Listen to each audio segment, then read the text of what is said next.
Assalamualaikum warahmatullahi wabarakatuh. Innal hamdalillah nahmaduhu nasta'inuhu nastaghfiruh wa na'udzu billahi min shururi anfusina min sayyiati a'malina. May yahdihillahu fala mudilla lahu wa may yudlilhu fala hadiya lahu.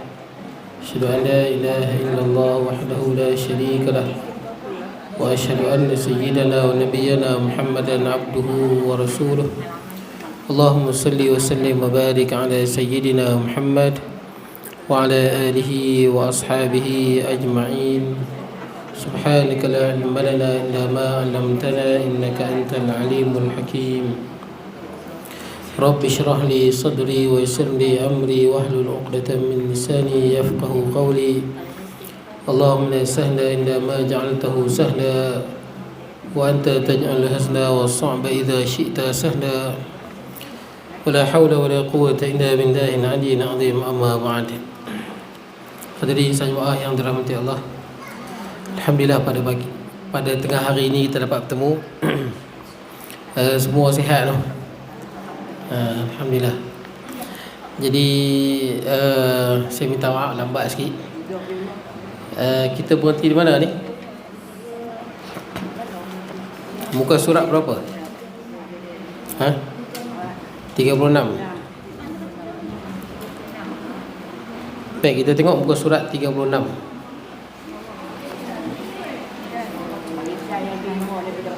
Ya, baris yang kelima daripada bawah.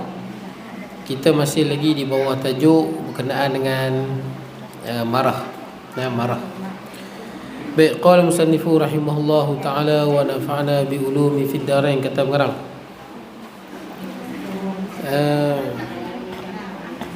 Mana ni? Dan menegah. Betul lah? Dan menegah. Dapat semua no? Ke surat 36. Ke surat 36 dan menegah. Ada dapat? Ada lah. Baik. Dapat semua lah. Boleh lah. Saya hari ini dapat perkhabaran sahabat saya umur baru 36 meninggal dunia. Muda lagi, mengajar di SMK Ikerian. Punca dia rosak buah pinggang. Dan dia dah rosak buah pinggang ni, saya ingat dalam 4 tahun lah kot. Masa dia umur 31 kot, macam tu lah, 32. Dia tak ada penyakit apa? Tak pernah insiden, tak pernah apa. Ya, hospital taping kata kalau nak tahu kena masa dia kena masa umur dia 32, saya ingat saya lah 32 kot. Hospital taping bagi tahu, hospital taping nak ambil sikit daripada buah pinggang tu, kerat sikit. Nak kerat sikit ambil untuk apa? Depa nak ni lah. Nak kaji lah. Tapi dia tak bagi. Dia tak bagilah. Jadi dia tak bagi, tapi buah pinggang dia makin lama makin mengecut. Ada setengah orang dia mengecut sikit, lepas tu dia kembang balik. Jadi dia kecut sikit dan tak mau kembang-kembang lah. Dan dia terus kecut sampai tak boleh guna terus lah. Dan saya ingat masa tu umur dia 32, anak dia baru 2 kot masa tu. 2 lah. Dan saya kesian. Dan dia pula tak ada penyakit apa. Dan selama saya kenal dia ni tak pernah berisi. Orang dia kurus hitam, gemuk bentak, badan dia elok elok je. Dan tidak ada sejarah penyakit apa-apa. Saya tak tahulah, boleh jadi dia pemakanan kot. Boleh jadi dia banyak makan protein, ayam masak kurang, boleh jadilah. Sebab bila kita makan protein, yang paling pressure-nya buah pinggang lah. Dia perempuan lagi, Ustaz? Laki. Oh, boleh rosak. Itulah. Tapi gitulah rosak buah pinggang dia. Tak tahu apa sebab dia. Dan saya agak kesian jugalah pada dia. Nak diuji oleh Allah. Dan pagi tadi dia sesak nafas kat rumah dia. Dia hantar ke KK Semanggui. Meninggal di KK Semanggui lah, Klinik Kesihatan Semanggui. Dia duduk Semanggui, Kampung Tengah, Dalam Ihya. Dekat dengan masjid dalam. Ha. Jadi gitulah. Anak Syahar Mursyid, ya. Kenal Syahar Mursyid. Anak dia. Ya. Postman ke? Saya tak tahu dengan siapa. Betul lah tu. Saya postman tu. Anak dia lah. Nasaruddin. Nasaruddin.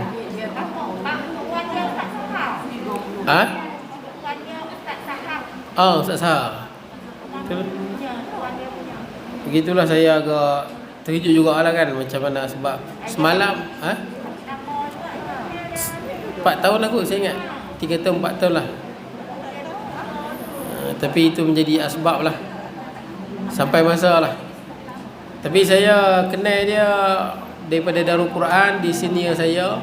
Kemudian saya kenal di Ihya dalam masa sebelum dia jadi guru di SMKA tu. Masa tu dia sihat lagi. Masa dia guru SMKA tu kena buah pinggang tu. Jadi saya sangat simpati lah dengan dia kan. Tapi dia baguslah, orang yang baguslah. Dia jaga tutur kata lah. Sahabat yang dia tak cakap banyak, lidah dia tak menyakiti hati orang lain lah. Tapi gitulah Allah uji dia. Rupanya Allah Ta'ala nak ambil di usia muda. Jadi dengan ujian yang Allah timpa ni, boleh jadi 4 tahun 5 tahun dia sabar ni lebih baik daripada amalan yang 10-20 tahun. Boleh jadi, yang penting sabar di atas musibah. Jadi umur baru 20, baru dalam 36. Saya ingat tadi pun saya masa nak sembahyang Jumaat tadi pun, katanya jenazah ada di Pai Untang. Boleh jadi dia buat postmortem lah. Sebab umur 36 biasanya postmortem lah. Belum. Saya ingat mestilah postmortem. Kecuali kalau ikut undang-undang dia begitulah. Kalau bawah berapa? 40 kan? Dia mesti buat postmortem lah. Postmortem kan? Kecuali ikut boleh kautim dengan doktor tu ke. Kalau boleh kautim, doktor tu kerat sikit dia. Kerat sikit, tengok jantung dia tutup balik. Tapi kalau tak boleh kautim, dia postmortem penuh lah. Habis dia kerat, buat semua, kepala apa semua. Dia nak tengok mati sebab apalah. Tapi saya bukan apa yang terkejut. Malam tadi saya kuliah di Semanggoy, jumpa ayah dia, Syahar tu lah, Haji Syahar, Masjid Semanggoy kan, masjid dalam Ihya tu, Masjid Kampung Tengah, Masjid An-Nur. Tanya dekat ayah dia macam mana Nasaruddin, kawan saya tu lah. Ayah dia kata macam tu keadaan dia. Rupanya hari ni tak ada, baru semalam saya tanya. Rupanya hari ni dah sampai masa dia dah. Jadi gitulah kehidupan kita ni sekejap betul tak? Kita sekarang ni kita dengar kawan ni meninggal, nanti orang pula dengar kita meninggal. Jadi saya tak tahu bila mereka nak ke bumi ni, boleh jadi lepas sang lah kot. Boleh jadilah semua temu agak lama juga, boleh jadi lepas sang lah kot. Baik. Jadi mudah-mudahan Allah Ta'ala tempatkan dengan para syuhada, siddiqin dan orang salihin lah. Baik. Kita berhenti di mana ni? Ya, dan menegah. Dan menegah daripada segala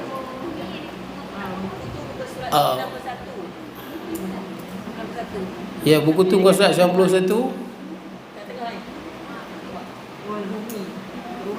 Rumi 91. Baik, qala musannifu rahimahullahu ta'ala wa nafa'na bi ulumi fid darin, kata mengarang.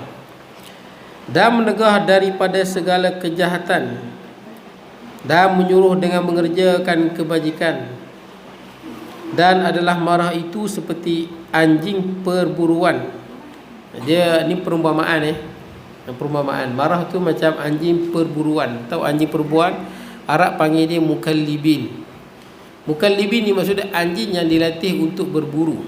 Dia binatang lain tak boleh, anjing saja. Jadi tuan-tuan boleh latih anjing, dan bila kita pergi berburu, anjing tu gigit contohnya lah, dia gigit ayam hutan, mati. Boleh makan sekalipun tak sembelih. Boleh makan. Ya, boleh makan. Ini sebulan Quran mukallibin. Yang mukallibin ni anjing yang dilatih. Sebab tu kita tengok polis ke tentera ke, dia pakai anjing. Ada tak binatang lain yang boleh pakai? Tak boleh. Hanya anjing. Quran pun sebut hanya anjing. Walaupun kalau kita tengok sebenarnya beruang kutub, tahu beruang kutub, beruang yang putih tu kan, dia lebih kuat dari bau dia berbanding dengan anjing 60 kali ganda. Beruang kutub boleh hidu bau orang ke, bau mangsa dia ke, dalam jarak lebih dalam, saya ingat 20-30 km dia boleh hidup. Tapi kenapa polis tak guna beruang kutub cari dadah? Polis guna beruang kutub, polis dah dengar tuan-tuan. Tak boleh train beruang kutub. Beruang kutub tak boleh train. Anjing boleh train, kucing tak boleh train. Boleh aku train? Tak boleh. Tuan-tuan, kalau belah anjing dengan kucing, anjing ni dia takkan duduk atas kepala tuan dia, takkan. Anjing takkan tidur atas badan tuan dia. Tapi kucing tu tuan-tuan belah, tengah tidur dia duduk atas kepala. Dia lain, kucing lain, anjing lain. Anjing dia cukup. Tuan-tuan ambil anjing, walaupun katakan dia makan ayam kan, tuan-tuan tunjuk ayam dia, tuan-tuan tibai dia. Lapak lagu mana dia tak makan ayam tu. Anjing sampai mati pun dia tak makan. Dia boleh ditrain. Dan tuan-tuan kalau jumpa anjing mana-mana, bagi makan, dia setia tu kalau perasan kan. Hormat tu anjing. Kalau tuan-tuan ada lalu anjing depan rumah tuan-tuan, bagi makan, dia jaga rumah tuan-tuan. Siapa main dia pergi hambat. Rumah mak mentua saya di Kedah tu, ada India, ada Cina, anjing mana atas main, kesian bagilah makan. Bagi makan tak pergi mana, duduk depan tu Orang yang dia tak kenal dia pergi perambat semua. Ada kita tak belah dia pun. Itu anjing. Tapi Nabi dah pesan, anjing ni kita tak boleh belah saja-saja. Pahala kita akan berkurang sehari seperti gunung Uhud. Sebab apa? Sebab anjing ni, satu lagi, dia kadang-kadang menyakiti jiran. Menyakiti macam mana? Dia tak kenal jiran kita, dia pergi perambat jiran kita. Pasal tak? Itu yang masalah tu. Dia tak kenal jiran kita, dia pergi apa? Orang panggil apa? Menyalak kat orang lain. Tu menyakiti. Ceraan. Menyakiti. Tu belum kira dia pergi gigit lagi tu. Dia pergi gigit dan sebagainya. Sebab tu siapa belah anjing tanpa sebab, dia 3 sebab belah anjing. Berburu, dalam ni sebut berburu. Dalam Quran pun sebut berburu. Yang kedua, untuk menjaga tanaman, boleh jaga tanaman, ataupun rumah kita selalu kena rompak, boleh belah anjing supaya dia jaga rumah. Jaga rumah, tapi kena jauh pada orang lah. Jangan pergi menyakiti orang lain. Kalau duduk di taman tu susah lah, dia akan menyakiti orang lain. Kemudian jaga tanaman. Yang ketiga, jaga binatang, ternakan. Kalau pernah tengok anjing ni dia boleh menggembala kambing. Pernah tengok? Dia boleh menggembala kambing. Dia jaga kiri kanan. Dia takkan makan kambing tu. Malah kalau main harimau ke apa, anjing tu akan lawan walaupun dia mati. Dia akan lawan. Dia takkan bagi makan harimau, makan kambing tu. Boleh train macam tu. Quran sebut anjing. Binatang lain tak boleh. Baik. Jadi tuan-tuan, anjing perburuan ni boleh lah. Kalau tuan-tuan nak ada anjing, boleh. Kalau tuan-tuan ada anjing sekok, tuan-tuan masuk hutan, harimau main, dia takkan tinggal tuan-tuan. Dia akan lawan walaupun dia mati. Itu anjing punya style. Tapi kalau tuan-tuan belah kucing, masuk hutan, saya ingat jumpa harimau, dia lari dulu. Pasal nak kucing, dia akan lari dulu. Kalau ular pun dia lari dulu. Dia tak tolong lawan lah, dia lari dulu. Anjing dia tak macam tu. Dia akan mati untuk tuan dia. Cumanya kita tahulah, hidup ni dia ada guide dia, betul tak? Dia berpada-pada. Tak bolehlah kita sayang anjing, kita pergi belah di rumah kita, mengganggu jiran, itu dah jadi dosa pula. Baik. Jadi ini anjing perburuan. Dan hanya saja dikehendaki dengan memecahkannya itu, mengajarnya hingga mengikut ia akan akal dan akan syarak. Jadi kena ajar dia lah. Anjing buru ni yang boleh makan, kalau digigit ayam hutan tu dia tak makan. Kena ajar ni. Makna dia kalau digigit ayam hutan tu, dia tak makan langsung, digigit bagi mati je. Maksud dia tangkap untuk tuan dia. Jadi anjing ni dia punya, termasuk juga kalau digigit kambing ke rusa ke apa-apa lah yang dalam hutan tu kan, dia gigit mati dan dia tak makan langsung. Memang dia tangkap untuk tuan dia, boleh makan.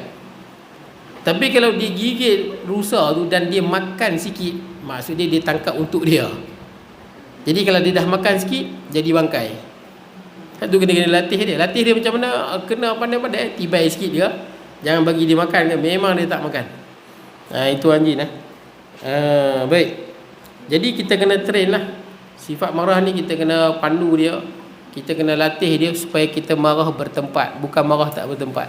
Marah biar kena dengan tempat. Jangan kita marah benda yang tak patut marah, kita marah. Tak jadilah. Maka bergerak-gerak ia dengan sebab petunjuk daripada akal dan syarak, dan diam ia dengan sebab petunjuk daripada keduanya. Makna dia nak marah pun kerana syarak. Syarak ni maksud dia perintah Allah lah. Dia perintah Allah untuk marah, boleh marah. Kalau anak kita tak semayang, boleh marah tak? Ke tak payah marah? Kena marah. Tak boleh tak marah. Kok kita ada anak kita, contoh anak dara kita lah, keluar rumah pakai ketat-ketat, tudung pun tak pakai. Boleh marah ke tak payah marah? Kena marah. Dia kena marah. Tak boleh tak marah, kena marah. Dia nak terima tak terima nombor dua, tapi kena marah dalam situ. Marah di tempat. Baik. Sama lah ke tuan-tuan tengok suami tuan-tuan malam-malam duduk bergayut, nyembang dengan bini orang. Boleh marah tak? Ke tuan-tuan suka? Tuan-tuan marah. Yang ni tak payah suruh marah, memang marah. Tuan-tuan akan tanya dia apa sebab. Yalah, tidak, tuan-tuan mesti akan marah. Tak boleh kita marah. Yang tu marah biar bertempat. Jangan marah yang tak bertempat. Dengan sebab petunjuk daripada keduanya. Maksudnya kita marah tu ada sebab dia, bukan kita saja-saja marah. Dan tiada menyalahi ia akan keduanya, seperti menurut oleh anjing perburuan akan pintah tuannya. Anjing buruan ni diikut tuan dia. Dia tak akan lawan tuan dia. Sebab tu tuan-tuan, di Jepun tu, kalau tuan-tuan pergi Jepun, ada satu anjing yang sangat terkenal. Dan anjing ini termasuk dalam buku civic pelajar sekolah rendah di Jepun. Nama anjing ni Hachiko. Pernah tengok cerita tu kot? Hachiko ni, malah mayat anjing ni tak dibuang, diawetkan, disimpan di muzium. Hachiko nama anjing ni. Ceritanya anjing ni dimilik oleh seorang profesor. Profesor ni tak pernah bela anjing pun. Tiba-tiba dia saja bela, dia jadi suka. Dia cukup suka anjing tu. Dia bagi makan, dia bagi minum, dia basuh, bagi mandi. Anjing ni pun sayang kat dia. Tiap kali dia nak pergi kerja, ni cerita 1920-an. Saya ingat kita pun tak lahir lagi 1920-an. Tiap kali profesor ni nak pergi universiti, anjing tu akan bawa profesor tu pergi sampai ke stesen kereta api. Kemudian pukul 4 nanti profesor tu balik, 4 petang nanti, anjing tu akan jalan daripada rumah, jauh juga daripada rumah tu, pergi jalan, pergi ke stesen kereta api tu, tunggu profesor tu. Jadi profesor tu pergi kerja, nanti 4 petang dia balik, anjing tu dah ada kat situ dah. Tunggu tuan dia lah, profesor tu. Dia sayang kat profesor tu. Jadi nak jadi cerita takdir Allahnya, profesor tu meninggal di universiti. Profesor tu meninggal di universiti. Cerita ni kat YouTube ada, tuan-tuan boleh tengok YouTube ada. Ada 2 cerita tuan-tuan orang buat. Bila dia meninggal di universiti, dia tak balik naik kereta api lah. Naik kereta lah bawa balik. Yang anjing ni pergi tunggu, profesor dia tak balik pukul 4. Dia tunggu ya. Tiap-tiap hari dia pergi tunggu. Selama 10 tahun. 10 tahun. Setia anjing ni. Orang mula-mula tak tahu ni anjing siapa, orang tak tahu. Ni cerita ni, profesor tu meninggal dalam tahun 1920-an lah macam tu. 1928 kot macam tu lah. Lama dah lah. Anjing ni selalu duk pergi, sampai orang pelik, siapa punya anjing. Barulah orang tahu, ni profesor dulu punya. Orang barulah orang bagi makan dekat dia. Maka dia duduk di situ. Tiap-tiap hari 10 tahun duduk pergi. Sampailah dia mati pun dekat dengan situlah dia mati. Tak pergi mana dah. Dia mati dekat dengan stesen kereta api tu. Bila dia mati, mayat dia diawet, simpan di muzium, masih ada lagi. Dan masuk dalam pendidikan civic Jepun, kesetiaan seekor anjing. Maksud dia belajar daripada anjing. Kalau kita dah ada pasangan yang baik, setia dengan dia. Betul tak? Kalau kita ada kawan yang baik, jangan kita khianat dia. Setia dengan dia, seperti mana Hachiko ni setia. Itu anjing lah. Ni masuk, kalau dia taat pada tuan dia, dia taat sungguh. Saya boleh tengok cerita Hachiko tu, rasa macam nak ambil anjing sekok belah lah. Tapi saya ingat Nabi pesan dah. Betul tak? Kena sebab. Jadi kalau saya ada kebun besar. Lagi satu tuan-tuan, siapa yang suka jungle trekking, tahu jungle trekking naik bukit kan? Ada di belah Selangor tu, saya lupa nama bukit tu. Sebelum tuan-tuan naik, dia ada anjing berapa ekor kat bawah tu. Tuan-tuan, anjing tu tuan-tuan bagi je makan. Pasal apa? Masa ni tak ada masalah tuan bagi makan. Dia akan ikut tuan-tuan daripada bawah sampai ke atas. Dia akan jaga tuan-tuan. Kok jadi apa-apa dia jaga. Ni ikut tuan-tuan bagi makan, dia follow. Kok nanti dia ular sawa ke rimau, dia pergi lawan, dia selamat. Walaupun tuan-tuan tak kenal, dia cukup bagi makan. Jadi maksud dia, sayang lagu mana pun, kita tahulah batasan-batasan dia. Boleh lah. Ingat nak belah anjing sekok tu, tapi fikir balik, tak boleh. Nanti menyakiti jiran, susah pula. Betul tak? Anjing ni dia tak kenal semua, dia kenal tuan dia je. Baik, kemudian Dan yang demikian itu mungkin dengan bersungguh-sungguh pada mengajarnya. So, dia kena ngajak sungguh-sungguh lah anjing tu. Tapi anjing ni boleh diajar lah, senang lah.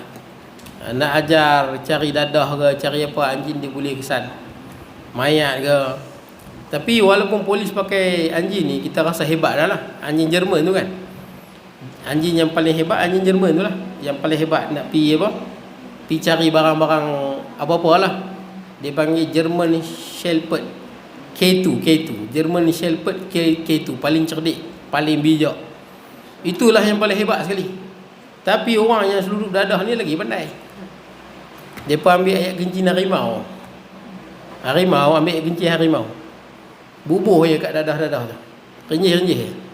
German Shepherd sekali dia bawa anjing harimau taubat, dia tak pergi lah. Takut dia dengan harimau tu. Takut. Binatang ni dia macam seolah-olah dia kenal kot. Kan dia pun berbicara kan. Harimau. Sebab tu pernah sekali Ustaz Taufik dia cerita kawan dia pernah harimau dia jumpa di hutan Batu Kura tu, ada je harimau. Jarang lah, tapi kadang-kadang ada je dia pun jumpa. Seekor harimau tu mati. Dia ambil bawa balik rumah dia. Berapa hari disimpan tu tak bunyi langsung. Kucing ke anjing ke semua benda senyap. Seolah-olah mereka baru pun ada harimau mati kat sini. Jadi mereka pun lagi bijak. Kencing harimau tu mahal. Nah, German Shepherd pun takut. Dan iaitu membiasakan akan lambat marah dan membiasakan memaafkan serta kedatangan bermacam-macam sebab bagi marah. Jadi macam mana nak kawal marah? Kita kena biasakan diri itu ya, tak nak jalan lain. Kalau kita jenis pemarah, cuba tahan. Itu je, dia tak ada cara lain lah.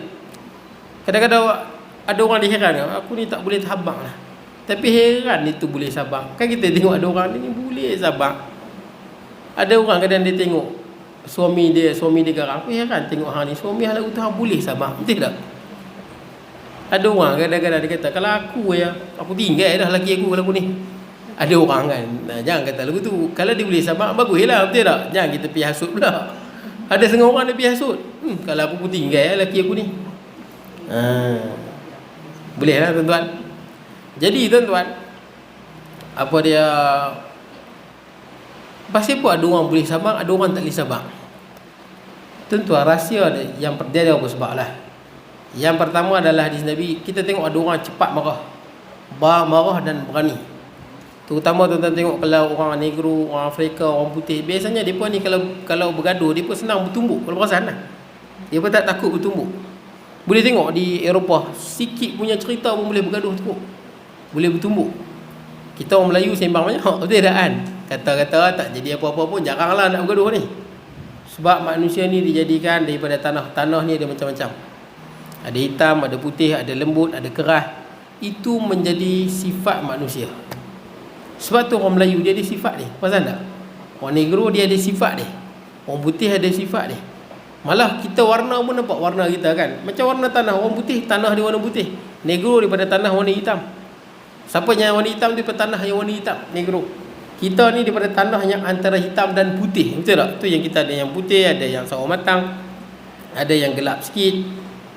Jadi sikap pun sama. Ada setengah orang sikap dia keras.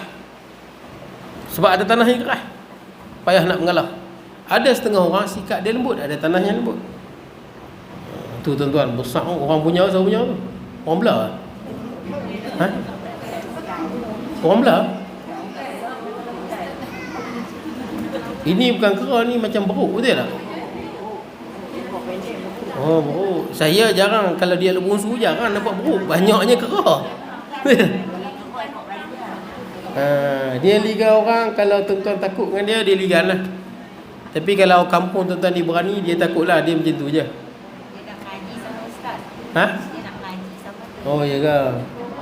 Jarang jumpa ni. Jarang jumpa. Saya ingat bukan semua hutan ada. Ya, alat musuh saya tak pernah nampak. Alat musuh kera Oh, sini banyak lah. Tuan-tuan boleh tangkap. Yang ni dia boleh, yang ni boleh tolong orang ambil petai. Kera tak boleh. Tanya orang yang ambil petai, kera tak reti. Yang ni boleh, ikut tuan-tuan nak tangkap, boleh train dia panjat angkat petai tuan-tuan. Ambil petai. Jadi tuan-tuan kena latih diri tahan, itu je. Kalau tuan-tuan nak jadi orang yang sabar, tuan-tuan kena latih diri. Ada orang payah marah, ada orang senang marah. Boleh latih diri supaya kita tahan sabar. Itu je, tak ada cara lain. Masa tengah marah, cuba tahan. Itu je cara dia. Dia panggil mujahadatun nafs. Maksudnya kita lawan nafsu kita. Itu cara, tak ada cara lain. Jadi dalam hadis Nabi SAW, Nabi pernah pesan. Nabi kata, "May yatasabbar yusabbirhullah." Siapa melatih diri dia sabar. Latih diri sabar. Katakan kita ni tak boleh sabar. Cuba sabar. Boleh no? Rasa tak boleh sabar. Cuba sabar. Sebab tu dia kata, ya ayyuhalladzina nasbiru, ya ayyuhalladzina amanu sabiru wasabiru. Wahai orang yang beriman, sabarlah wasabiru, dan cukupkanlah kesabaran. Makna dia apa? Apa makna isbiru wasabiru? Kadang-kadang masa kita sabar, kita hilang sabar. Betul tak kan? Sabar-sabar, hilang sabar. Sabar lagi. Macam tu. Maksudnya tengah kita sabar, rasa sabar tu tak cukup, tambah lagi sabar tu. Tak cukup, tambah lagi sabar tu. Itu je cara dia tuan-tuan. Untuk tuan-tuan jadi orang yang sabar, kena latih. Saya bagi contoh. Tuan-tuan panggil dia ke tuan-tuan? Jangan nanti dia mai tak jadi mengaji kita tuan-tuan. Baik. Jadi tuan-tuan, saya bagi contoh satu kisah Sayyidina Husin. Sayyidina Husin ni dia ada seorang hamba. Dulu dia ada hamba kan. Lah ni tak ada hamba dah. Hamba yang bekerja dengan kita lah. Hamba dan tuan. Hamba ni tak boleh tinggal, dia kena kerja dengan tuan dia, setia. Jadi seorang hamba dia ni, dia tukang gaji bukan hamba. Hamba ni dia lebih, dulu boleh jual beli hamba ni, jual beli tawanan perang. Sekarang ni dah tak ada dah konsep hamba. Dah tak ada. Dulu ada. Islam menghapuskan hamba. Sebab tu Islam, siapa bebaskan hamba besar pahala dia, supaya tidak ada hamba lagi. Jadi Sayyidina Husin ni, hamba dia bawa kepada Sayyidina Husin ni bekas. Sayyidina Husin nak ambil ismayang, bekas daripada macam tembikar. Bila bawa Sayyidina Husin ambil ismayang, masa dia angkat tembikar tu, terkena gigi Sayyidina Husin. Gigi apa? Tepi gigi taring. Kena gigi taring dia, patah gigi tu. Dia angkat cepat. Sayyidina Husin baru je habis wuduk, dia angkat cepat-cepat bekas daripada batu tu, dia angkat cepat-cepat. Kena gigi patah. Tuan-tuan sakit lah kena gigi sampai patah gigi. Sayyidina Husin tengok hamba dia dalam keadaan marah. Maka hamba ni pandai, dia baca Al-Quran surah Ali Imran, wal kadhiminal ghaidh, dan orang-orang yang menahan marah. Allah Ta'ala sebut, dan orang-orang yang menahan marah. Maksud dia apa? Kalau kita jenis panas barang ni, cubalah tahan. Jangan diikut sangat perasaan tu. Ada orang kadang-kadang, aku tak boleh, aku ni kalau aku katok lah dia ni. Bukan macam tu. Tahanlah perasaan tu. Belajar tahan dia, bukan ikut. Wal kadhiminal ghaidh, tahan marah. Dah ada satu hadis Nabi SAW, Nabi sebut, man kadhama ghaidan wa huwa qadirun ala yunfidahu, da'ahu Allah ala ru'usil khalaiq hatta yukhairahu min hurin 'ain ma sya'. Barang siapa yang boleh tahan marah dia tengah marah ni, dia tahan, Allah Ta'ala akan panggil dia di hadapan khalayak ramai. Nanti hari kiamat, nanti ramai makhluk, Allah Ta'ala panggil ke depan, suruh dipilih bidadari tuan-tuan. Tapi orang perempuan nak pilih apa tu? Bidadara tu. Tuan-tuan, kalau boleh nak ada dua suami ke satu suami?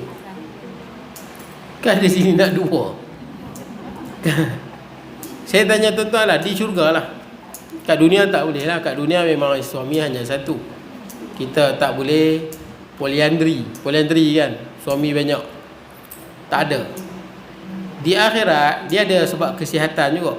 Nah, sebab kesihatan. Sebab tu orang perempuan bila dia bercerai, dia ada iddah kan, 4 bulan, 3 kali suci, 3 bulan, ataupun lepas beranak, ataupun 4 bulan 10 hari. Dia bukan saja-saja. Sebab orang perempuan ni, dia bila dah berada pasangan dia ada jejak dia.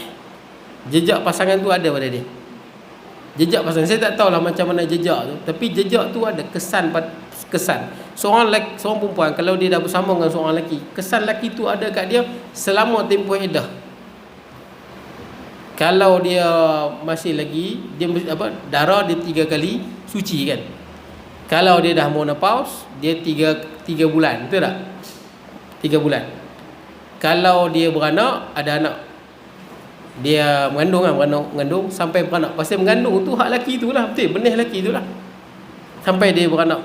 Seorang saintis daripada Amerika, orang Yahudi, dia kesan kat bini dia kesan jejak. Rupanya bini dia ni tidur dengan banyak lelaki. Dia tengok banyak lelaki bini dia. Dan dia tengok dalam Islam punya yang edah tu kan, dia tengok kenapa ada 3 bulan 3 kali suci sampai berlahir. Rupanya dia kata dengan tempoh tu memang hilang jejak laki dulu, hilang semua. Hilang jejak tu. Jadi kat dunia ni dari segi kesihatan dan dari segi hukum memang tak boleh lah. Cuma di syurga nanti, kalau boleh lah nak suami satu ke nak 70? Oh nak, Ustaz, kalau boleh saya nak 70 suami, Ustaz. Taklah, kalau dari segi jiwa lah nak apa? 2, 3, 1. Ke ada yang nak lebih? Ada yang nak lebih? Saya bagi tahu tuan-tuan lah, kalau normalnya orang perempuan ni satu lah. Normalnya orang perempuan ni satu lah. Sebab tu kebanyakan orang perempuan bukan tak boleh, suami dia meninggal, banyak dia tak kahwin lain. Pasal tak? Banyak Tapi orang lelaki jangan. Dia tak kan? Jangan. Bini meninggal, aku takkan kahwin dah sampai bila-bila. Tak ada sebulan elok dia nikah lain. Ada sepupu mak saya, bini dia tengah sakit nak meninggal ni. Bini sakit nak meninggal dah, kanser. Tengah bini dia sakit, dia pergi cari dah. Tunggulah dulu, kawan hidup lagi. Saya tak tahu macam mana lah dia ni hidup dah berpuluh tahun dengan isteri ni, betul tak? Tengah dia sakit, dia duduk kalut dah. Ada dah mana-mana nak darah, mana ada, dia pergi cari dah. Tunggulah dulu. Orang Melayu kata apa? Kumuk merah lagi, betul tak kan? Ni bukan kata kumuk merah, bini ada lagi. Pergi cari ya. Saya nak bagi tahu orang perempuan, kalau normalnya dia cukup dengan jiwa dia cukup dengan seorang. Itu normalnya. Saya tak tahulah kod ada, kalau sini ada yang kata kalau boleh nak 3 kot, Ustaz. Kiranya memang tak normal lah sebenarnya. Ada benda yang something wrong lah. Kalau biasanya seorang cukup lah. Tapi kalau dah ada suami tapi dia masih lagi berkenang dengan lain, boleh jadi ada benda tak kena dengan dia, ataupun suami dia lah, betul tak kan? Suami dia yang banyak mengabaikan dan sebagainya. Jadi, tapi orang lelaki tak macam tu. Orang lelaki tak macam tu. Cuba tanya orang lelaki, kalau boleh nak bini 1 ke 4? Kalau dia kata 1, tipu lah. Saya beritahu tanya saya boleh nak 4. Saya boleh nak 4. Tapi kenapa 1? Bukan tak berani, duit tak ada. Duit tak ada, buat rumah pula, betul tak kan? Lepas tu fikir tak mau renyah, betul tak kan? Banyak cerita lah. Banyak kena sabar, betul tak kan? Kena sabar. Banyak orang kan, sabar lah, yang penting sabar lah. Mesti kena sabar. Kita dengan seorang isteri pun, isteri kena sabar dengan kita, kita pun kena sabar dengan isteri. Kalau 2 isteri, kita kena sabar dengan dua-dua, sebab dia tak sama perangai. Isteri nombor 1 dengan nombor 2 sama ke perangai? Mustahil sama, lain. Isteri nombor 3 lain perangai dia. Ada orang yang ada seorang syekh terkenal, saya tak nak sebut, boleh jadi tuan-tuan terkenal di Malaysia ni, ramai kenal dia. Ramai sangat kenal dia. Kalau kita tahu bab sejarah dia kahwin 3 ni teruk. Dahsyat dia punya perang tu, bukan perang sikit, perang dunia yang ke-8 lah. Memang perang sungguh. Cerai dia sampai dia tinggal bini dia sampai 2 tahun. Saya pun terkejut dengar. 2 tahun dia tinggal bini dia. Wah, syekh ni terkenal lah. Tapi bukan Ustaz Zaidul, bukan, takut tuan silap. Syekh ni terkenal, orang panggil dia syekh besar lah, Tok Guru, Tuan Guru lagi orang panggil. Tapi orang yang rapat tahulah cerita dia. Dia cerai bini dia yang kedua, biak gantung tak bertali. 2 tahun dia biak macam tu je. Dia jumpa anak dia Rupanya orang heran lah, pasal apa tak pergi apa? Dah cerai, kenapa tak pergi apa? Jabatan agama kan. Rupanya bila rujuk balik, dia kata dia dah rujuk lah. Dia memang bila bercerai tak wajib pun pergi report, boleh lah. Contohnya bergaduh dengan suami cerai, tak payahlah pergi report sana sini, nanti dulu. Boleh jadi nanti suami rujuk balik, betul tak? Kalau suami dah rujuk, selesai. Betul tak kan? Tak payah pun. Yang tuan-tuan kena cerai nak pergi report Jabatan Agama sebagai rekod sahaja. Boleh nak? Rekod-rekod. Oh, talak dah hilang satu. Itu sebagai rekod. Apa dia? Talak 3 habis. Boleh kena pergi perlis. Sungguh. Pergi perlis. Sebab perlis 3 jatuh 1. Boleh. Tapi kena pergi perlis lah. Sebab memang di negara Arab, hatta di Mesir pun, dia pegang 3 jatuh 1. Bukan 3 jatuh 3. Hatta di Mesir dan kebanyakan negara Arab, dia pegang seperti mana zaman Nabi. Tapi kebanyakan di Asia, di Malaysia ni, kebanyakannya 3 jatuh 3. Siapa yang dah suami dia cerai, dia talak 3, jangan terus pergi Jabatan Agama Bagan Serai. Kalau nak rujuk lah, pergi je Bagan Serai habis lah.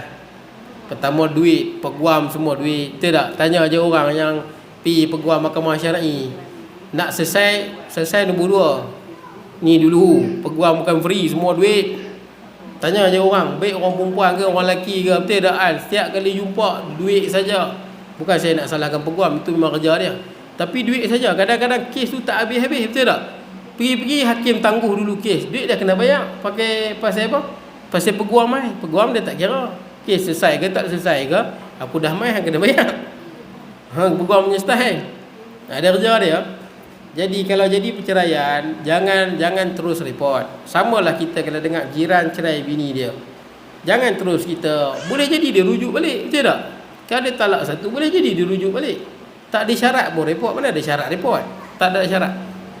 Cuma talak 3, tuan-tuan kalau nak selamat, pergi perlis. Sebab perlis dia pegang fatwa kebanyakan negara Arab, 3 jatuh 1. Macam zaman Nabi SAW, dia kira kali. Perlis dia kira kali ya, dia bukan kira sebut, dia kira kali. Yang ni zaman Nabi SAW, dia kira kali. Maksud dia kali pertama 1. Tak kira lah kali pertama tu aku talak hang 1 juta kali, marah sangat kan. Aku talak hang 1 juta kali, marah sangat. Kalau dalam mazhab Syafi'i sebut 1 juta kali, jatuh 3. Sebab 1 juta 3 tu termasuk dalam 1 juta. Betul tak? Marah sangat kan. Jatuh 3. Tapi kalau dia kata aku talak hang dengan 2 suku, jatuh 2 lah. Suku tak kira. Dia jatuh 2. Tapi kalau talak 4, 5 semua jatuh 3. Marah sangat kan. Marah sangat. Jadi kalau jadi kes lagu tu, terus pergi perlis. Sebab perlis juga dia iktiraf. Walaupun orang kata dia fahaman dia salafi lah, tapi sebenarnya dia iktiraf juga. Dia masih lagi dalam ruang lingkup 4 mazhab. Itu kita kena akui, dia masih dalam ruang lingkup 4 mazhab. Baik. Jadi pergi sana, kalau pergi ke mahkamah sana, dia akan putuskan boleh apa? Dia dah talak 3, dia akan putuskan jatuh 1. Okey, habis. Rujuk balik di sana, selesai. Tapi katakanlah sebelum pergi perlis dah pergi dah Jabatan Agama Islam Bagan Serai kan, Mahkamah Syariah sini. Mahkamah Syariah sini akan putuskan 3. Bila Mahkamah Syariah sini ketuk, ketekebam 3, tuan-tuan tak payah pergi perlis dah lah. Perlis takkan layan dah. Sebab dalam Islam, bila hakim letakkan hukuman, tidak ada lagi khilaf. Boleh lah. Jadi pasangan. Sebab tu kalau dah talak 3, dia kena pergi ke perlis cepat-cepat. Sama juga orang lelaki yang nak kahwin lebih. Ikutlah yang nak kahwin lebih. Tak perlu pergi Thailand dah sekarang ni. Lah ni ramai gerakan wanita marah perlis. Dia cara dia pergi perlis dengan syarat kaya lah. Dia tengok pendapatan bulanan contoh 20,000, 30,000, contoh kaya sungguhlah. Bukan kelabu asap, duit pun tak ada, nak kahwin 2 ni tak boleh. Jadi memang kaya, tengok duit 10,000, 30,000, kaya sungguh. Jadi bini tengok anak banyak mana, oh memang layak sungguh. Jadi perlis bagi kahwin, tak payah pergi Thailand. Itu yang banyak gerakan hak wanita serang perlis, marah pada perlis lah. Tapi dah mampu, mereka pun bagi kahwin di perlis. Baik. Jadi tuan-tuan kena belajar membiasakan dirilah. Membiasakan diri dengan sabar, latih diri sabar. Bila marah, wal kadhiminal ghaiz. Saya lupa cerita Sayyidina Husin. Sayyidina Husin sabar. Bila Sayyidina Husin patah gigi ni, sakit dengan patah ni, berdarah ni, dia kata wal kadhiminal ghaiz, dan orang-orang yang menahan marah. Allah memuji orang tahan marah. Sebab tu bila kita marah, ingat Allah Ta'ala suka orang yang tahan marah. Cuba tahan. Sayyidina Husain kata apa? Aku tahan marah aku. Aku tahan marah aku. Aku tak marah. Kemudian ayat tu juga wal afina anin nas, maafkan orang lain. Kan nak maafkan susah. Betul tak? Kadang-kadang hari ni, sampai hari ni tuan-tuan, tuan-tuan lebih mengetahui hati tuan-tuan perempuan sekalian. Ada lagi taklah hati tuan-tuan yang tuan-tuan terkilan dengan siapa-siapa lah, kawan ke, jiran ke, adik-beradik ke. Ada tak yang kita masih terasa lah dengan dia? Ada ke tak ada? Ke tak ada tuan-tuan? Amboi malaikat lah tuan-tuan. Bohong lah kalau tak ada. Saya pun ada terasa. Betul tak kan? Terasa dengan kawan ni, terasa kawan ni. Kadang-kadang bila kita ingat balik, ish, aku nak pergi katuk je dia ni. Betul tak kan? Kita marah. Kan betul tak? Kita marah sungguh. Tapi belajarlah maaf dengan orang. Pasal apa tuan-tuan? Dia mudah aja. Pertama, ada perangai orang yang kita tak suka. Ada juga perangai kita yang orang tak suka. Betul tak tuan-tuan? Kita pun banyak je kekurangan. Betul tak kan? Sebab kadang kita renung-renungkan balik, perangai aku ni pun kalau orang buat, aku pun marah. Betul tak kan? Contohlah perangai kita lah. Perangai apa-apa lah kita. Kedekut ke, apa dia, apa lagi ya, perangai kita yang kita rasa mungkin cakap lepas ke. Kalau cuba kita fikir, kalau lah ada orang lain buat perangai macam aku, kat aku, kita pun marah. Betul tak? Sama lah. Sebab kita manusia ada kekurangan. Jadi kena belajar maafkan orang. Walafina anin nas, belajar maafkan orang. Itu yang saya pernah sebut kat tuan-tuan. Ada satu ketua kampung, dia beritahu saya, dia marah kat orang sampai masuk air apa? Masuk di kecemasan Taiping. Masuk kecemasan. Pasal masuk kecemasan, marah sangat, marah ni dia jadi macam apa? Stres. Bila stres dia jadi apa? Tension lah, hypertension kan, hypertension. Pening kepala. Hypertension bukan? Oh, darah tinggi. Tapi marah tak jadi darah tinggi ke? Boleh kan? Boleh kan? Oh, ya kan. Tapi dia darah tinggi. Darah dia naik. Yang memang darah tinggi, tapi masa dia marah tu, dia apa? Jadi sangat kuat lah. Darah tinggi bila kuat sangat, memang kita akan jadi tak larat. Pening kan? Pening kepala. Tuan-tuan ada darah tinggi, makan kambing, daging, tuan-tuan akan rasa nanti tak larat. Betul tak? Tuan-tuan akan jadi lemah, tak larat. Dia terlalu kuat sangat darah dia. Sakit kepala. Jadi dia ni marah sangat dengan orang sampai dia masuk kecemasan Taiping tu. Kemudian lah ni sihat balik. Dia kata apa? Dia belajar maaf dengan orang.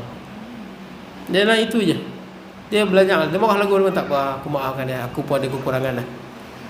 Aku marah kat dia kan, tapi aku pun ada salah juga. Begitulah. Dia belajar maafkan orang, okey balik tuan-tuan, sihat balik dia. Dia okey balik tuan-tuan. Jadi kita belajarlah maafkan orang. Wal afina anin nas, orang yang maafkan orang lain. Bila hamba dia baca wal afina anin nas dan orang yang maafkan orang lain, Sayyidina Husain kata aku maafkan hang. Sayyidina Husain kata aku maafkan. Selesai. Aku maafkan hang. Walaupun gigi pun patah ni, berdarah ni. Tadi tahan marah. Lepas tu maafkan pula. Ayat yang sama. Wal kadhibina al-ghaidh wal 'afina 'anil nas wallahu yuhibbul muhsinin. Allah Taala suka orang yang melakukan kebaikan. Maka bila disebut lagu tu, aku bebas hang kerana Allah, bebas terus. Boleh tak? Jadi dia kalau tuan-tuan tengok agama ni, dia nak latih kita ni bukan menjadi orang yang kalau dendam dengan orang yang kalau boleh nak apa? Nak, kalau kawan tu buat jahat pun nak balas balik. Betul tak kan?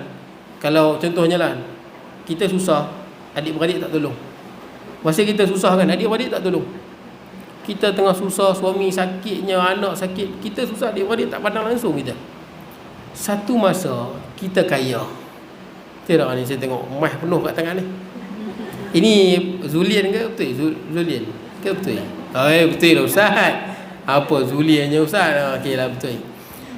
Jadi tuan-tuan, apa dia, satu masa tuan-tuan kaya. Dah banyak dah kita jumpa. Betul tak? Banyak dah. Adik-beradik yang dulu sombong, belagak, lah dia pula susah. Betul tak kan? Dia pula susah. Yang belagak sangat dulu tu. Oh ya ke? Tak, saya sebut umum je. Jadi dia yang hak tu pula susah. Bila dia susah apa jadi? Hak yang dulu yang hang kutuk tu pula senang. Contohnya lah, kalau kena kat kita lah. Kita masa kita susah, adik-beradik siapa pun tak pandang. Sembang pun tak mau. Kenduri pun tak mai. Minta tolong pun tak mau. Nak ngaku adik-beradik pun tak mau. Bila kita dah kaya, kita ingat balik, betul tak kan? Masa kita kaya, kita tengok yang duk kata kita tu jatuh miskin. Suami kena buang kerja ke, anak masuk penjara ke, anak kena tangkap jual dadah ke, jadi miskin, habis jual semua nak tebus, banyak pampasan kan, wang jaminan. Daripada kaya terus papa miskin. Biasanya kita akan rasa apa? Padan ke? Tidak kan? Biar rasa. Bila dia minta tolong, kita pula malas tolong kan. Dulu aku tak tolong, lah ni yang rasa padan ke. Agama tak ajak macam tu. Walaupun jiwa kita suka lagu tu. Jiwa kita suka lagu, betul-betul tak tuan-tuan? Dulu hang dah buat, sekarang hang rasa. Tapi agama dia tak ajak jiwa lagu tu. Dia agama, sebab tu saya nak sebut tuan-tuan, agama ni bukan cerita, betul lah kita main sembahyang masjid, kita berzikir, kalau orang lelaki pakai serban besar, bagus. Tapi ada benda yang lebih bagus daripada tu. Yang tu memang kita kena buat dah, iaitu kerendahan diri dan kesucian diri tuan-tuan. Sebab ada orang yang saya jumpa, saya pergi kuliah, ada orang yang saya jumpa serban atas kepala, zikir dah rajin, tapi kalau dia marah ke orang, dia kata macam-macam. Betul tak kan? Dia kata bodoh lah, dia kata bangang, ada haram jadah, dia kata. Saya heran tengok semayang okey lah, serban pakai lah, tapi duduk maki hamun orang. Dia nyampuh dengan kawan ni, dia dendam dengan kawan ni. Tuan-tuan, jiwa dia tak bersih tuan-tuan. Malah dia ingat dulu, aku ingat dulu dia perkena aku ni, tunggu sekejap lagi, betul?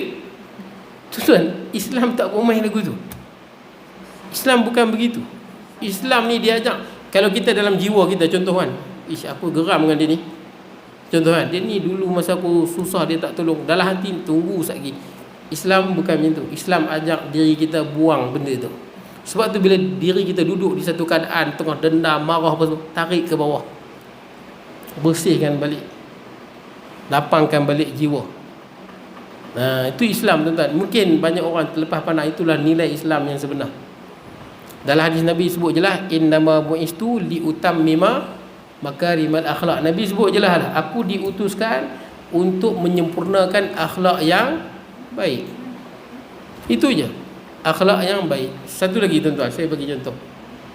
Tuan-tuan ingat tak kisah isteri Nabi yang dituduh berzina? Siapa dia? Aisyah kan.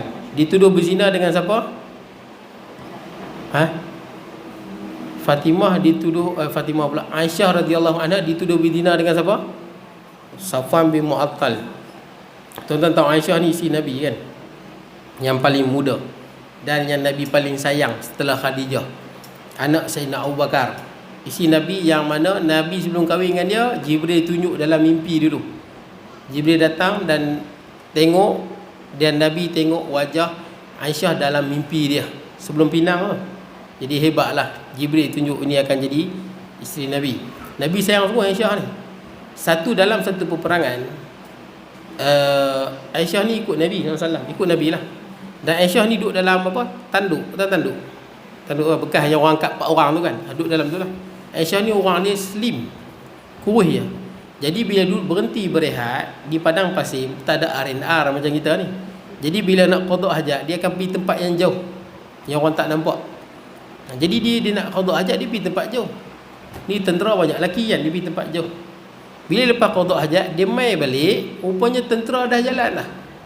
Dia pun tak tahu dia dalam tu, sebab tentera angkat 4 orang. Dia pula ringan, dia pun tak berasa, seolah-olah dia dengan benda tu sama je kan. Dia ringan, dia pun angkat 4 orang pula, dia ingatkan dia dalam tu. Bubuh atas tu, rupanya dia tak ada. Aisyah pun tunggulah, sebab dah jalan, tentera ni dah berjalan jauh dah. Padang pasir bukan macam kita tuan-tuan. Padang pasir ni kalau kita jalan, kiri kanan depan belakang sama, betul tak? Kita dalam hutan kita boleh agak-agak lagi kan. Pokok ni aku lalu tadi, pokok ni aku lalu, padang pasir mana ada. Sesat di padang pasir ni matilah tuan-tuan, sebab semua sama. Tuan-tuan akan tengok keliling sama semua. Jejak kita ni sekejap je hilang padang pasir. Dia datang angin, hilang jejak tu. Jadi dia tak tahu nak pergi mana, tunggulah kot dia pemain balik. Tunggu sampai tertidur. Bila tertidur, ada seorang sahabat Nabi yang memang dia ni kuat tidur sikit. Sahabat Nabi dia kuat tidur, nama dia Safwan bin Mu'attal. Dia ni kalau dia tidur memang pergi jalan dulu lah, dia tidur macam. Dia agak kuat tidur lah banding dengan yang lain. Dia tidur. Safwan ni dia tertidur. Jadi Safwan pun lewat lah.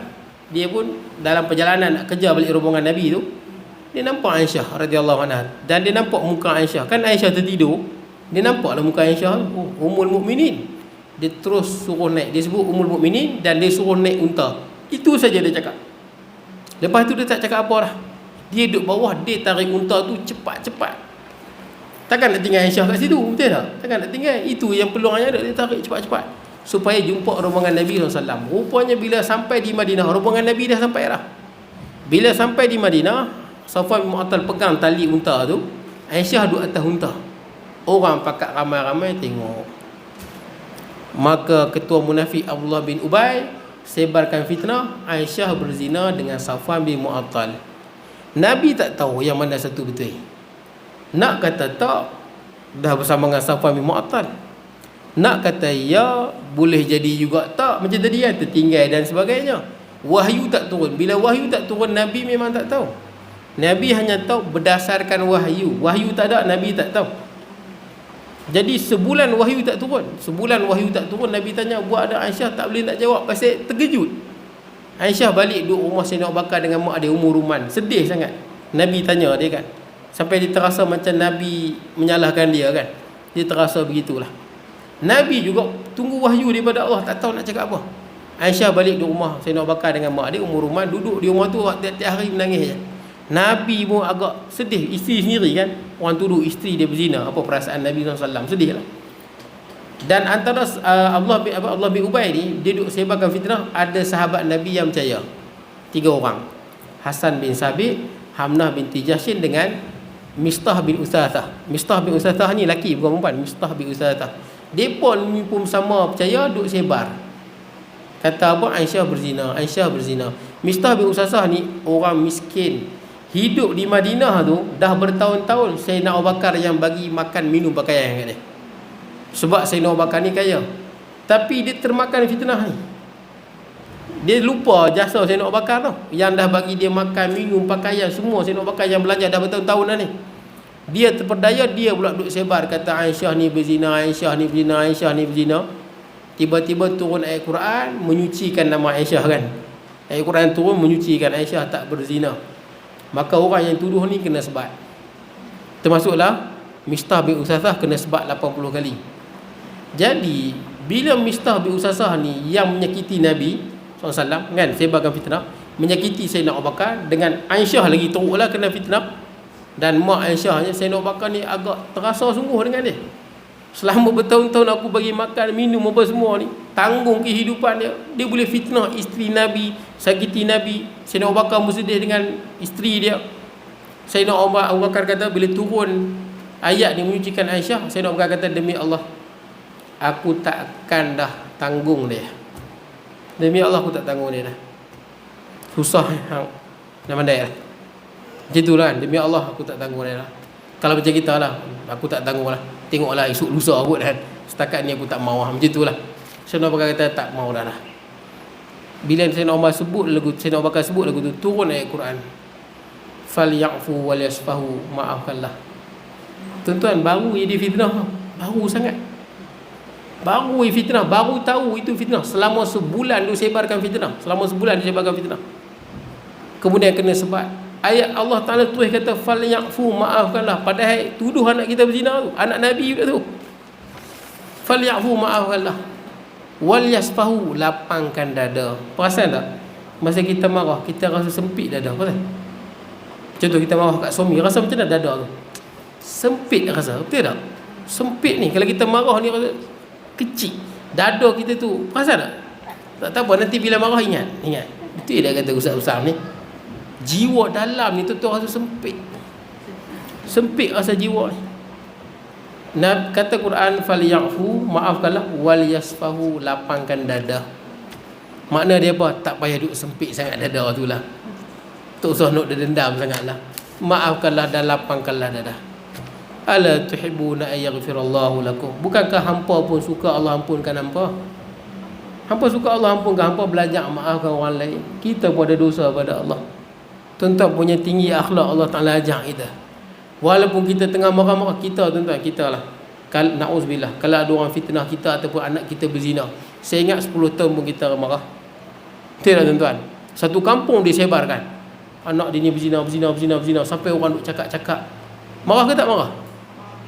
Tak marah? Marah kan? Saya ingat berapa lama tuan-tuan marah? Sekejap je Ustaz, sehari je. Mustahil.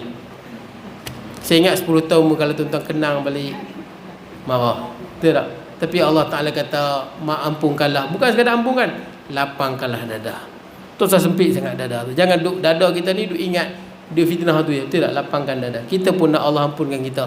Belajarlah. Kita dosa banyak dengan Allah. Kita nak Allah ampunkan kita. Belajarlah maafkan orang lain. Oh, saya nak beritahu tuan-tuan, kalau ikut hati kita lah tuan-tuan, apa perasaan kita? Hang tunggu lagi. Betul tak? Cuba lah kita. Aku harap saya kena lenyek dengan lori ni. Betul tak kan? Anda fitnah aku biar kena lenyek dengan lori. Betul tak? Ataupun dia fitnah, tiba-tiba dia sakit. Aku Alhamdulillah, aku syukur sangat. Betul tak? Kita seronok sangat. Jiwa kita begitu. Kita hang kena rasa balik. Macam mana aku rasa, hang kena rasa. Itulah tuan-tuan. Agama bukan begitu. Saya sebut ni tuan-tuan, maaflah tuan-tuan, teguran pada ustaz sekalipun tuan-tuan. Ada je ustaz nyampe lagu tu. Kadang-kadang lagi teruk pada orang yang bukan ustaz pun. Ada yang panggil lagu tu kan. Cukup berdendam sungguh. Kalau kawan tu pernah perkena dia, kalau boleh dia hang rasa balik. Macam tu, hang rasa balik. Tidak, dia tak puas hati. Lagi mana hang tak rasa macam aku rasa, dia tak puas hati. Agama bukan begitu. Ini hak jenis perasaan-perasaan lagu ni daripada nafsu dan syaitan. Dia membuat-buatkan. Tapi biasanya tuan-tuan perasan tak? Kita suka lagu tu tak? Contohnya lah, orang fitnah kita. Fitnah macam-macam, tiba-tiba dia accident patah kaki. Saya nak tanya tuan-tuan lah, jiwa tuan-tuan rasa macam mana? Jiwa tuan-tuan lah, dia dah fitnah tuan-tuan macam-macam. Tuan-tuan ni lah, tuan-tuan begitulah, satu kampung. Contoh lah. Dia fitnah tuan-tuan, kacau laki orang. Contoh. Ni berat ni. Tapi berzina lagi teruk. Ni tu macam tu lah. Tuan-tuan ni dia fitnah, tuan-tuan kacau laki orang. Tuan-tuan kacau laki Pak Imam, contohnya lah. Pak Imam ni, tuan-tuan kacau Pak Imam tu. Tu laki orang, dia duk fitnah. Tahu tak? Tu Haji Zainab tu, ada ke Zainab ni? Tak ada pun. Ada? Tak ada. Haji Zainab tu, dia pergi kacau imam laki orang. Muka tak malu. Dah tua, contohnya lah kan. Orang sampai bila kita rasa apa? Marah? Ke tuan-tuan tak marah? Saya okey je Ustaz. Tuan-tuan orang ke bukan orang? Tuan-tuan marah, betul tak? Marah. Dia duduk sebar ni. Sebar, merata duduk sebar. Kita punya sakit hati lah tuan-tuan. Tiba-tiba tuan-tuan dia accident, patah kaki, patah pinggang. Rasa apa? Puas hati. Saya bagi tahu tuan-tuan, saya nak bagi tahu tuan-tuan lah. Kalau dalam Islam bukan, walaupun kita marah, masa kita marah kita harap macam-macam kat dia yang bukan-bukan. Tapi dalam Islam bukan begitu. Itu yang kita nak tahu dalam Islam ni. Bukan semayang bagus, zikir bagus, baca Quran semua bagus, tapi ada yang jauh lebih bagus, iaitu jiwa yang bersih. Itu jauh lebih bagus. Itu ibadah yang mana tak, tu Nabi pernah sebut kan.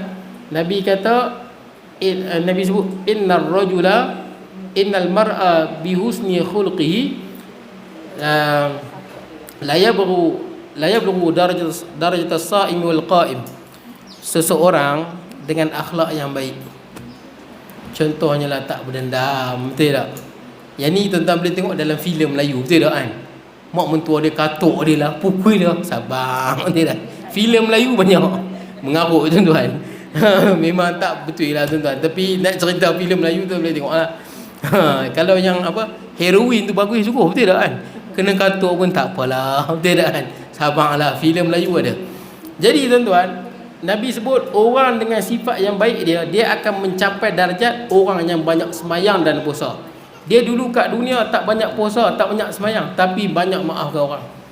Dulu kat dunia tak banyak semayang, puasa, sunat apa tak banyak, tapi kat dunia tak pernah berdendam dengan orang.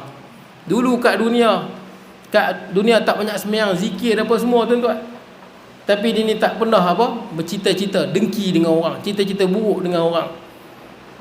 Betul tak? Tak ada perasaan dia, bersih, tak mau bergaduh dengan orang, maafkan orang, dalam jiwa sayang semua orang. Orang lagu ni akhirat nanti darjat dia sama dengan orang banyak tahajud, banyak puasa sunat, dia duduk sekali. Tapi kalau dia dah pangai lagu tu, semayang tahajud pula banyak, puasa banyak, dia lagi naik lagi ya. Boleh lah. Tapi saya nak beritahu, itulah ibadah yang banyak orang lalai dah. Pasal tak? Saya tengok diri saya dululah. Ambil orang dah lalai dah. Orang nampak ibadah ni mana? Kalau saya sebagai ustaz kadang-kadang nampak dah mengajar ni okey. No, salah. Mengajar memang ibadah. Semayang ibadah, zikir ibadah. Orang nampak situ je tuan-tuan. Orang lupa kebersihan jiwa. Maaf, rendah diri, tak dendam, tak dengki, tak ada sangka buruk. Yang ni lebih tinggi pada ibadah-ibadah lain. Kecuali ibadah wajib lah. Sebab hak yang tu pun wajib. Boleh lah. Siapa yang ada ibadah dia, tolong ibadah kita, sucikan hati kita bersih. Kita boleh mengalahkan orang yang banyak semayang dan puasa. Ataupun kita sama dengan dia darjat. Baik tuan-tuan. Kemudian, mana ni? Terlajak pula tuan-tuan. Bukan surat apa tadi? 60 apa? 77. 37. Okey baik. Kemudian, mana? Yang kedua kan? Serta kedatangan bermacam-macam sebab bagi marah. Belajar maafkan, biasa tahan sabar, maafkan orang walaupun macam-macam sebab sabar. Okey, habis. Berhenti kat sini boleh tak? Akan datang kita baca banyak sikit. Saya macam ni lah. Siapa pandai bawa kereta? Ada ramai bawa kereta? Ramai pandai bawa kereta kan? Belajar sabar masa bawa kereta dulu. Betul? Ini saya tengok diri saya dulu. Pasal tak kita tak bawa kereta, orang keluar, tiba-tiba keluar. Mula lah kita apa? Tak ada otak ke? Orang tak nampak pun kita marah. Kita dah bawa elok-elok, tiba-tiba dia apa? Dia keluar simpang, betul tak? Ataupun kita tengah bawa elok-elok, dia masuk tak bagi signal. Hang tak ada mata ke? Kita marah dia tak dengar pun. Masa bawa kereta belajar sabar. Kita tahu, saya tak nafikan masa kita bawa kereta macam-macam orang ada. Betul tak? Dia keluar lah, dia main potong laju lah, tak bagi signal ke. Belajar sabar waktu bawa kereta dulu. Kalau boleh belajar sabar waktu bawa kereta ni tuan-tuan, bagus ya. Nah, bagus lah. Sebab diorang kadang-kadang dia tak marah depan-depan dalam kereta tu kan. Macam-macam dia kata. Baik, belajar sabar dulu. Baik tuan-tuan, insya-Allah akan datang yang kedua. Saya minta maaf ada kurangan dan sebagainya. InsyaAllah kita bertemu pada masa akan datang. Aku qawli hadza wa astaghfirullahaladzim li wa lakum. Assalamu muslimina wa muslimat wal mu'minina wal mu'minat. Bismillahirrahmanirrahim. Allahumma ij'al jam'ana hadza jam'an marhuma tafarruqana ba'da tafarruqan ma'suma. Wa la taj'al minna shaqiyan wa la mahruma wa la mathuda wa sallallahu Muhammad wa ala alihi wa sahbihi barik wa sallam. Alhamdulillahil alamin.